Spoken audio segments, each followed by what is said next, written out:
La relation entre la peau et les émotions.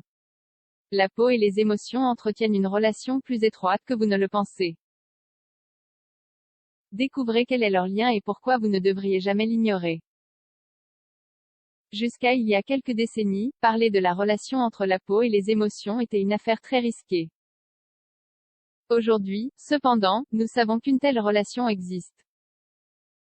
Les recherches en ce sens ont donné naissance à un nouveau domaine d'étude, la psychodermatologie. La psychodermatologie est une discipline très bien définie qui étudie les relations entre la peau et l'esprit. D'une manière générale, elle divise les troubles en 3 catégories, psychophysiologiques, psychiatriques primaires et psychiatriques secondaires. Nous vous expliquons ici pourquoi il est important de contrôler les émotions si vous voulez arborer une belle peau. Quelle est la relation entre la peau et les émotions? Avant de commencer notre explication sur la relation entre peau et émotions, nous devons d'abord clarifier les catégories que nous avons exposées au début. Par troubles psychophysiologiques, nous entendons les problèmes de peau qui s'aggravent ou réagissent à des états émotionnels. Le psoriasis en est le meilleur exemple, mais pas le seul. Les troubles psychiatriques primaires sont des troubles psychiatriques diagnostiqués qui se traduisent par des affections cutanées. La plupart d'entre eux sont auto-induits. Par exemple, la trichotillomanie. Enfin, les troubles psychiatriques secondaires sont liés à des épisodes qui développent une faible estime de soi ou une phobie sociale. Un exemple de cela est l'acné kystique.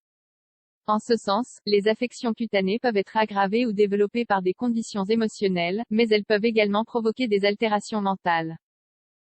C'est-à-dire que la relation est bidirectionnelle. Plus le problème est important, plus les conséquences physiques ou psychologiques seront importantes. Sur la base de preuves scientifiques, nous vous exposons ci-après quelques conditions qui expliquent la relation entre la peau et les émotions. Poursuivez donc votre lecture. Le psoriasis. Comme l'indiquent les chercheurs, un pourcentage élevé d'exacerbations ou d'épisodes de psoriasis sont liés à des influences psychologiques. Le stress est la situation la plus importante, et conditionne l'approche pour stopper l'évolution de la maladie.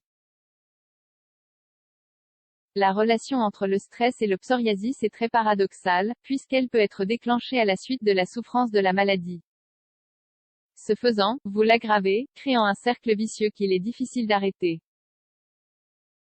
Les experts s'accordent à dire que la plupart des diagnostics de cette maladie avant l'âge de 40 ans sont directement liés au stress. La dermatite atopique. La dermatite atopique est un trouble qui provoque des rougeurs sur la peau. Sa relation avec le stress a été démontrée par diverses études, de sorte que parmi les alternatives de traitement, figure la psychothérapie.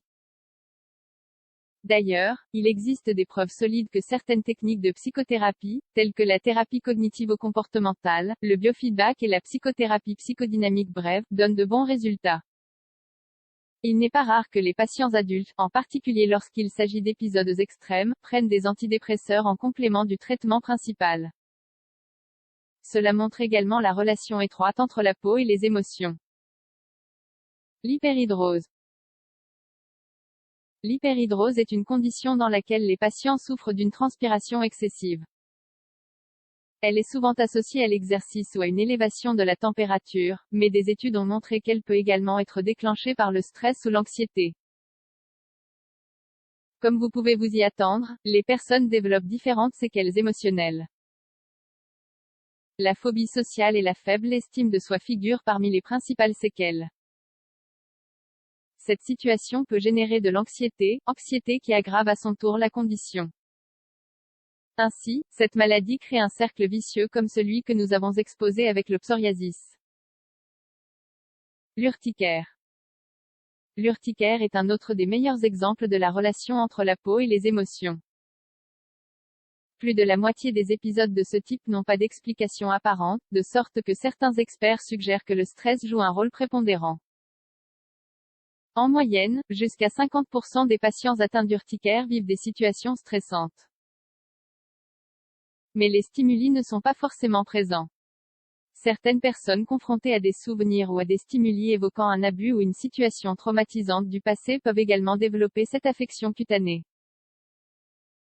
c'est pourquoi le soutien psychologique peut être un grand allié pendant le traitement. Il existe encore d'autres maladies et troubles qui mettent en avant la relation entre la peau et les émotions. En voici d'autres. Acné excorié, alopécie areata, virus de l'herpès simplex et papillomavirus humain, dermite artificielle, délire de parasitos, excoriation névrotique. Démangeaisons psychogènes, vitiligo, il y a des recherches à ce sujet. Il existe également des troubles cutanés dits sensoriels.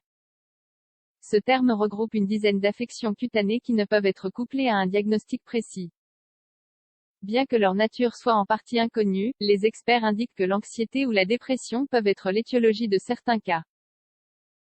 Brûlures, démangeaisons du cuir chevelu, picotement de la peau et démangeaisons en sont quelques exemples. D'autres exemples de la relation entre la peau et les émotions. Bien que les maladies et troubles cutanés soient le meilleur exemple de la relation entre la peau et les émotions, bien entendu, cette relation se manifeste également d'autres manières. Les réactions sont souvent dues à un mécanisme de défense. Voyons quelques exemples de cela. Peur. Lorsque vous ressentez de la peur, votre peau réagit à ce stimulus émotionnel. L'une des conséquences les plus connues est ce qu'on appelle la chair de poule. Vous pouvez également avoir des frissons et transpirer davantage. Honte. Lorsque vous êtes exposé à une situation qui vous fait honte, votre peau réagit de différentes manières. L'une d'elles est la paralysie partielle, bien que la plus commune soit les bouffées vasomotrices. Elles sont dues à une augmentation du flux sanguin sous la peau à la suite de troubles émotionnels. Joie. La joie est l'une des émotions les plus fortes, il est donc naturel qu'elle affecte votre plus grand organe. Dans une situation légère, votre peau relâche les tensions, ce qui lui permet de s'étirer partiellement. Sa couleur change à mesure que la circulation sanguine est plus importante.